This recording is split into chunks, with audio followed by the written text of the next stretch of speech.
Good morning. Welcome here. My name is Dave. If we haven't had a chance to meet yet, I'm the lead pastor here at Summit Drive. And, that skeptical posture that says, yeah, I doubt it, about pretty much everything, it sounds really smart. And actually, it is smart in a lot of ways. Like, my kids are at the age right now where they say things like, hey, Dad, it says gullible on the roof. And without looking up, I say, you mean the ceiling? It's a good thing to think. It's a good thing to question what's often just assumed. It's smart to ask things like, why believe that? The problem, of course, is when skepticism becomes a way of avoiding real inquiry. To say, I doubt it, but never investigate it, that's not smart. Or when we apply this posture of critical thinking to certain areas of life, but then we don't to other areas. We simply assume there. Again, that's being inconsistent. It's not being smart. Today, we begin our new series, Come and See. And as we do, we're going to meet a skeptical man who meets Jesus. And we're going to see through this encounter what it has to say to our skepticism. This text will, first of all, warn us off of any kind of skepticism that's really just a foil for our prejudices. It's going to invite us to actually think more and more critically, and it's going to reveal how we actually need to get close to Jesus, to look to him, if we want to know the truth about spiritual reality and find real life. But first, we just need to take an on-ramp just to get to this place. As a pastor, I meet with people all the time who are going through challenging circumstances, addictions, strained relationships, tough decisions about work or family or school. And I've learned that the most significant question I can ask somebody to really get the heart of the issue is just to ask them this, to say, what do you want? You see, we could chart a whole path. We could chart a plan that really might work for this person. But if that person really doesn't want to forgive, if they don't want the marriage to work, if they don't want to move out of addiction, it doesn't matter what kind of plan we make, it's not going to happen until there's a fundamental shift of the will, of what you really want. Because we live out of that question. What do you want? Now, we also need to know this as we begin. In Jewish storytelling, which is what the Gospel of John is, and we're going to be looking at the Gospel of John throughout this series, the first thing that a main character says is crucial. The first thing that a main character says is going to tell you something really key about who they are, about their character. It's going to tell you even about the trajectory of the whole rest of where the story is going. And the first words of Jesus in John's Gospel, well, just a bit of background to get there. There's a guy named John. John is a prophet. John the Baptist is his name. He, in the other Gospels, it tells us he's wearing like a camel skin outfit and a leather belt, and he's eating locusts and wild honey. And God has given him a wild job. He's given him the task of preparing God's people, Israel, to meet the coming king, what they would call the Messiah. And he's to prepare them, to prepare the way for Jesus' coming. And when John sees Jesus, we read this in John 1:36. He says, look, the Lamb of God. He knows this is the one that God has sent to rescue his people. And two of John's disciples, overhear what John says about Jesus, and they turn from following John and they begin to follow Jesus, curious, wanting to know more. And when Jesus notices them, look what he says. What do you want? Or it could be translated, what are you looking for? What are you seeking after? First words matter. And what Jesus asks them, he is still asking us today. He's asking you in this moment, what do you want? What are you seeking? What are you really after in life? See, the rest of John's gospel is an invitation. It's an invitation to enter into this question more fully, and if we're willing, to discover how Jesus answers the biggest questions, how he reveals our deepest longings, and ultimately how he can meet our greatest needs. So throughout this series, we're going to be looking at some of the biggest questions that we as human beings ever have to wrestle with. You know, from my own experience, I've had hundreds of conversations with people who were searching, who were seeking. And I think we all want to know something about this. Is there any beauty or truth or goodness in the world? We want to know if there's any real hope, like for us or for those that we love or for the world that is groaning in pain right now. We wonder if the suffering that we're going through right now, does it have any meaning or is it meaningless? Or if there is there someone or something who could fill it with meaning or at least accomplish something of value through it? Ultimately, we want to know if we can know the truth about God, about life, about the future, about anything. And as we begin this series, I know that some of you are in this place of honest seeking. Maybe you're coming and you're searching, you've got some healthy skepticism. That's wonderful. And in many ways and at many points, this sermon series is for you. I'm going to be trying to address some of those questions that you have as you think about life and God, and could I really believe this? Could I really step inside of this? So I'm going to speak to a lot of those things directly. Many of you are not in what you might call the searching mode, but you know and you love people who are. And so my hope is that this series will encourage you, to just a deeper place of your own faith in Jesus. I love how Gerald just introed this morning to say, yes, did I arrive at my destination? He's like, I don't think so. I'm not fully there yet. There are things that we're going to discover about what Jesus is like and who he is and what he's calling us to that you don't know yet. It's going to challenge you to step deeper into your own faith. So I'm excited for that. But here's the other thing. I hope that this series actually better equips you to share the news of Jesus with your skeptical friends, coworkers, classmates, people you know and love. So Jesus begins by asking us that question today: what do you want? Isn't that a kind question? It says he's paying attention to you. Jesus is attentive to what's going on in your heart. And with asking these disciples and us, really, he's asking what's at the center of your life. He begins with attentiveness to anyone who will begin to seek him, begin to look for, is this really what I'm looking for?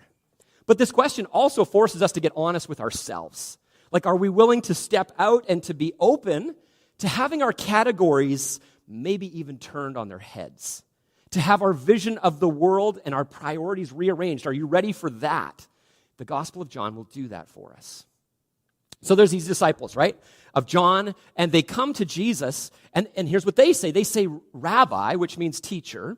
Rabbi, where are you staying? And in the ancient world, you have to know if you wanted an education, you couldn't go and register at your local university. Doesn't exist yet.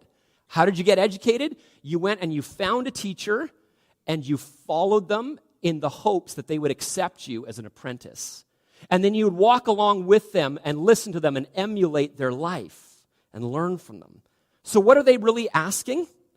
Well, they want to get near this guy. They want to get near to Jesus and find out more. And look how Jesus answers their question in verse 39. He says this: come and you will see. Or as it could simply be translated, come and see. First words matter. What do you want? Come and see. Yes, Jesus is literally inviting them to come and see where he's staying, but he doesn't just want to show them what campsite he's in. He's inviting them to begin a journey of getting to know that they're not just dealing with a good teacher. He's not just a rabbi. He is so much more than that. See, the whole book of John is a pilgrimage story. It's a quest narrative, you might say. It starts with Jesus asking, what do you want? And it'll take the rest of the story to fill out who he really is. The whole trajectory of his ministry, his life, his death, his resurrection, it'll take that before anyone comes to a full-fledged understanding of who he really is. See, the main narrative section ends with telling us what the point of this whole gospel is, who it's for. It says this: but these, and it's speaking about all the signs that Jesus does, including his death and resurrection, all the things that Jesus does, but these are written that you, and notice that the you here is the reader. It's anybody who opens up this text and says, I want to know more about Jesus. These things are written that you, us, we, may believe that Jesus is the Messiah, the Son of God, and that by believing you may have life in his name. What do you want? That's what I want. I want life with a capital L, and I think you do too. So let's dive in and look at this first encounter that Jesus has with Nathaniel, the skeptic. Listen to the scene, and if you have your Bibles, you can flip open with me to John 1. I'm going to start reading at verse 43. It says this, the next day, Jesus decided to leave for Galilee. Finding Philip, he said to him, follow me. Philip, like Andrew and Peter, was from the town of Bethsaida. Philip found Nathanael and told him, we have found the one Moses wrote about in the law, and about whom the prophets also wrote, Jesus of Nazareth, the son of Joseph. Nazareth? Can anything good come from there? Nathanael asked. Come and see, said Philip. When Jesus saw Nathanael approaching, he said to him, here truly is an Israelite in whom there is no deceit. How do you know me? Nathanael asked. Jesus answered, I saw you while you were still under the fig tree, before Philip called you.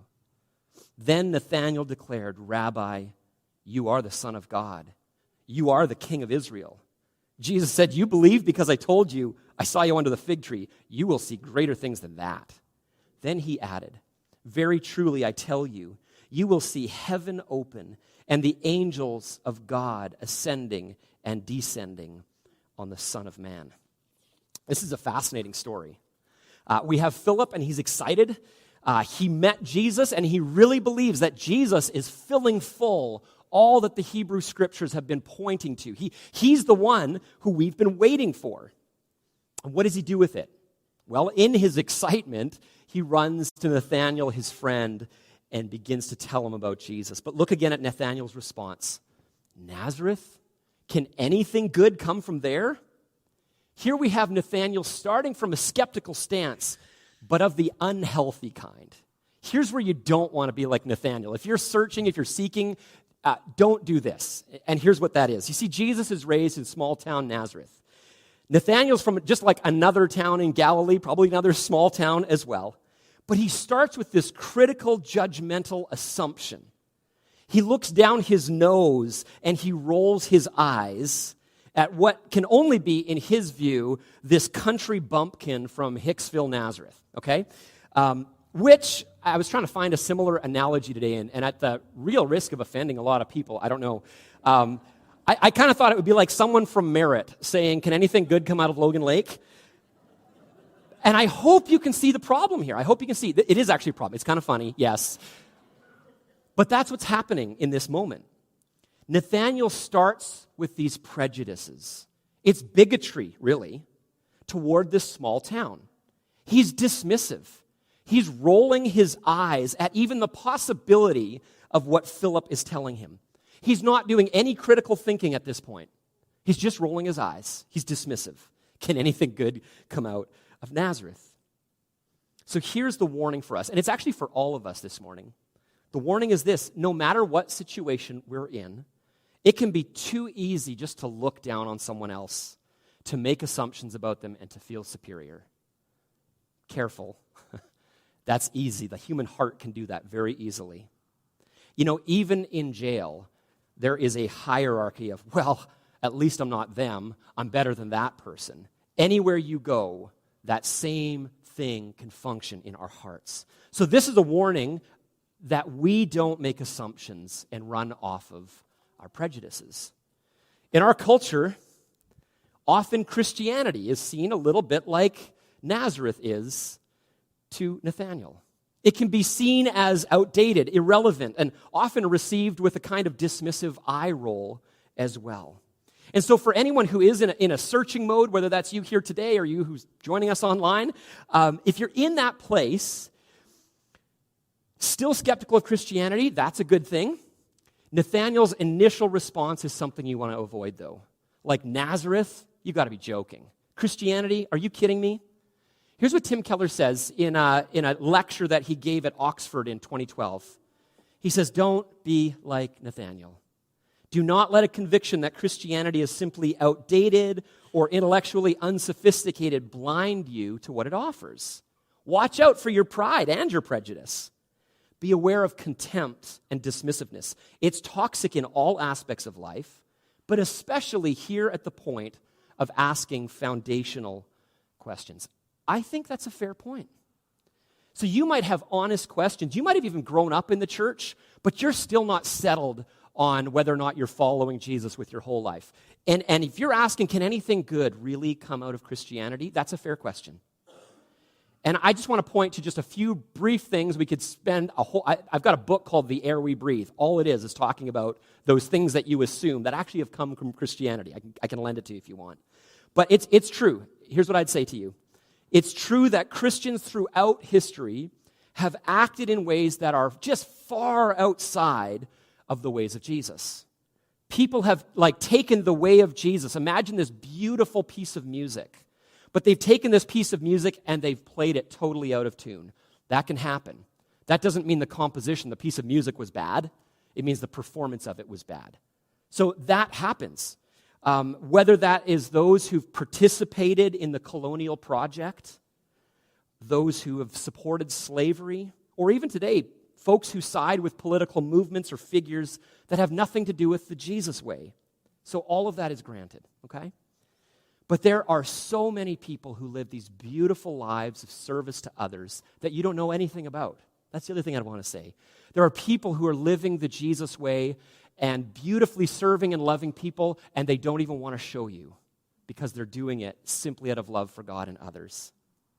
I would also want to point out that there are many of the most cherished values that you hold in our society today that are rooted in the Christian story, that are coming from the Bible, coming from the words of Jesus himself. For example, the idea that all people are of equal worth and dignity, that idea is rooted in the saying that we have in the beginning of Genesis, where it says that God created humanity in his own image. Why are people valuable? Because God gives them value. You are not an accident in the universe. You are valuable, and so is every other person you meet. In fact, the International Declaration for Human Rights was developed self-critically, well, that's not the way to say it, consciously drawing on that very idea. So if you hold that to be true, you have the Bible to thank for it. Another idea that we just take for granted today, but comes from the Scriptures, is that we should take care of the poor. Like in pre-Christian Europe, it was Christian missionaries who began to come into areas where Jesus had never been known, and they began to work and care for the poor of those towns and cities and villages. The elites at the time thought it was crazy. Like, that's not how the world works. The strong prevail, the weak die. But the teachings of Jesus and Christianity revolutionized Europe and the Western world as it spread. It was giving dignity to every person. It was showing the primacy of love, including love of enemies, and the care for poor and orphans. So it's a dangerous thing to both wisdom and to just good relationships. It's a dangerous thing just to reject certain ideas outright or certain people out of hand. Now, if you are a follower of Jesus, I think there's something else for you to keep in mind here as well. As you can imagine, when people ask what I do for work, and this happened just with a lovely young man a couple of weeks ago. We were vacationing in Tofino with our family, and I was chatting with a guy. We were talking about surfing, and then he asked what I did for work, which is always like, okay, so this is the end of the conversation. I told him, I'm a pastor, like of a church. And so if you want to end a conversation, just say that. Honestly, I've learned how to stick handle that. I know how to be like, and then just kind of like bring the conversation back on the rails. But here's what you need to know.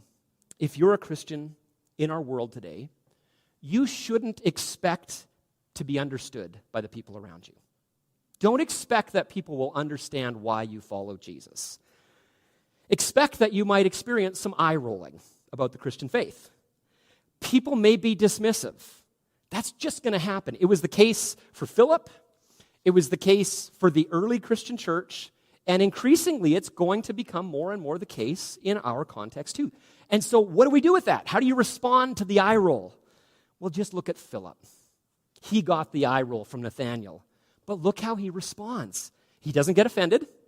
He doesn't start arguing. What does he do?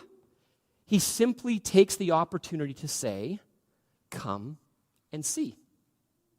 For many of you in the room, you've settled the matter of belief in Jesus. You know him, you love him, you want to serve him, you want to make him known to others. That's great. What's the next step? Be like Philip. He doesn't argue with Nathaniel. He doesn't he doesn't back off and say, ooh, you know what, I guess, he's on his own path. He's just not interested. No, Philip was right.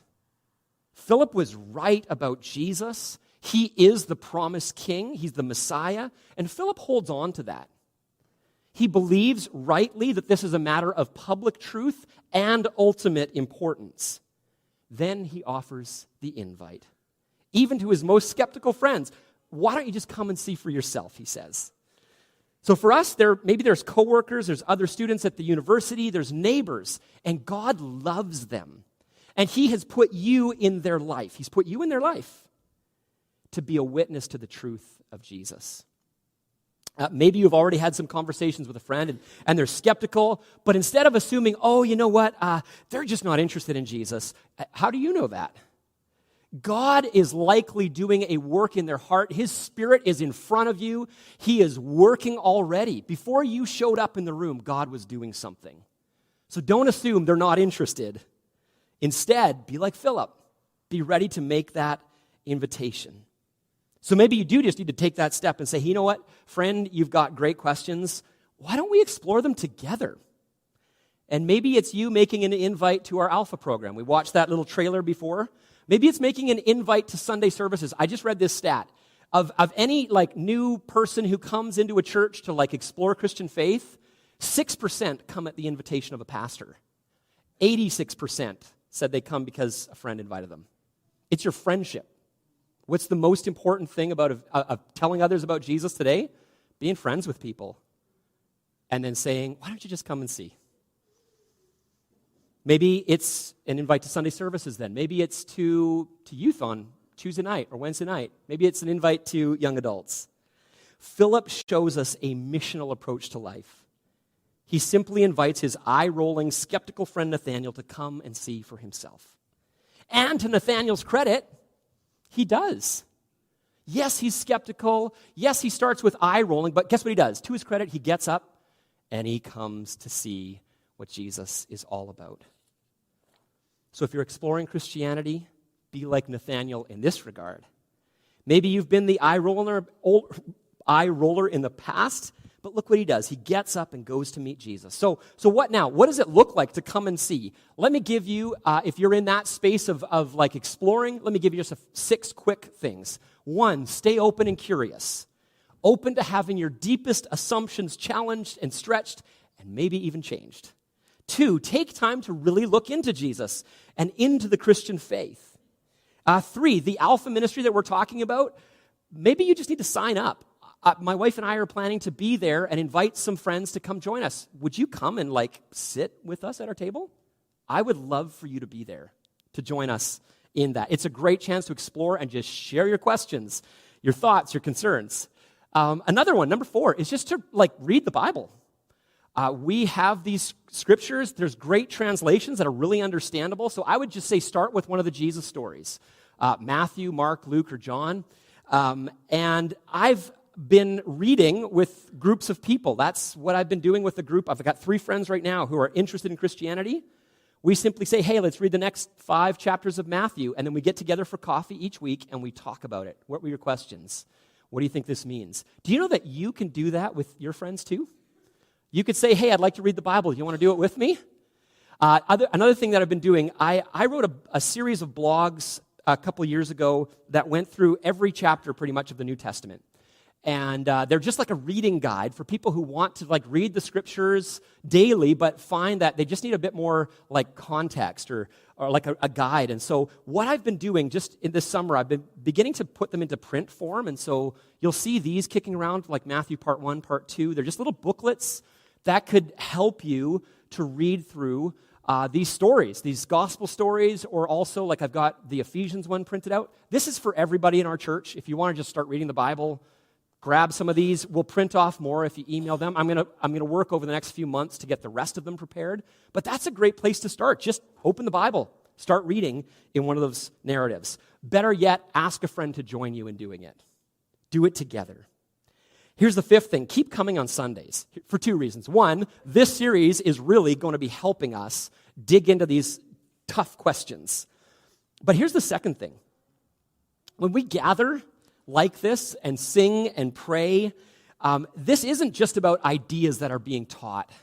This is about experiencing God for ourselves, being open to His presence, because God is here right now. Jesus promises where His people gather in His name, He's there. He's with us. And He wants you not to just think thoughts about Him, but experience Him personally for yourself. So I'd say, would you be open to that? With whatever you know of Jesus so far, would you be open to responding even just to that much? I know this is the case for many people, is that they've started to get inside this Christianity thing, and at one point they just had to say, I need just to try it. I need to try living the Christian life. I need to try living like it's true.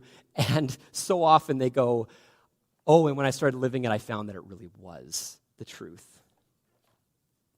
Last thing, get near to friends who know and follow Jesus. Ask them about their faith. If you're a skeptical person, or you maybe come to church all your life, but you've never settled who Jesus is for you personally, begin to ask your friends who are Christians. Say, tell me about your faith. How has Jesus changed your life? That's something I encourage you to do. All right, look what Jesus says next about Nathaniel. He says this, here truly is an Israelite in whom there is no deceit. Now, Jesus, He may be putting it mildly. It could be that others have, looked at this straight shooting ways of Nathaniel and they've just found him to be abrasive and rude. It might be that a lot of people don't like Nathaniel because of his straight shooting, I just want to say what I think kind of ways. But Jesus is showing us something really important about Himself. He can see Nathaniel, and He can see you, and He can see me right down to the very heart of who we are. And when He does, look how gentle He is. It's like He can see this trait in Nathaniel that other people, maybe it puts him at odds with other people. This straight shooting, no nonsense kind of guy. When Jesus sees it, He names it as a lack of deceit. That's a positive trait. So He can see this thing inside of Nathaniel and name it and say, that's beautiful, Nathaniel. I see inside your heart. And He sees the same thing in you and I as well. Nathaniel's response, notice, it actually sounds like it could be kind of harsh, even rude. I can hear him saying it with a bit of a confrontational, like, how do you know me? And then Jesus slips in this little personal detail. I saw you while you were still under the fig tree before Philip called you. That is a really intriguing statement. We're never told what Philip is doing under the fig tree. But it seems to have a profound meaning to Nathaniel that Jesus saw him and knew him. Ricky and I were talking about this week. We're like, maybe he's on his knees and he's crying out to God with anguish, maybe even with anger, because the Roman overlords are just oppressing them, and he is sick of it. Maybe he's buried his son or his daughter under that fig tree, and he's just going there and he's grieving about it. We don't know. Doesn't tell us. But something about it speaks to Nathaniel's heart in a deeply personal way. And Jesus knows it, and He sees it, and He names it. Because there's this wild twist next. Nathaniel moves from skeptic to making the highest statement of Jesus' identity that a Jewish person could possibly make about another human being. He calls Jesus the Son of God and the King of Israel. What is he saying here? Basically, number one, he's not saying, Jesus, I believe you are God. He's not at that place. That's not what he means by this. What he is saying is, I agree with Philip's assessment. This is the one we've been waiting for. This is the one the Scriptures have been speaking about. But even with these grand statements, he has much farther to go. The one who starts skeptical discovers something in Jesus that impresses him, but maybe too quickly. Look again how Jesus responds to that. He says, you believe because I saw you under the fig tree. It's almost like he's saying, you believe just because of that? Hang on, son. You will see greater things than that. He then adds, very truly, I tell you, you will see heaven open and the angels of God ascending and descending on the Son of Man. Now, there's a lot going on in this part, and I'm not going to explain it all. You can chat to me later about it if you want to. It's really interesting. But a few things. Notice, it's like Jesus is saying to Nathaniel, okay, so you're skeptical. Now you're almost too quick to adopt me. I haven't even begun to talk to you about who I really am.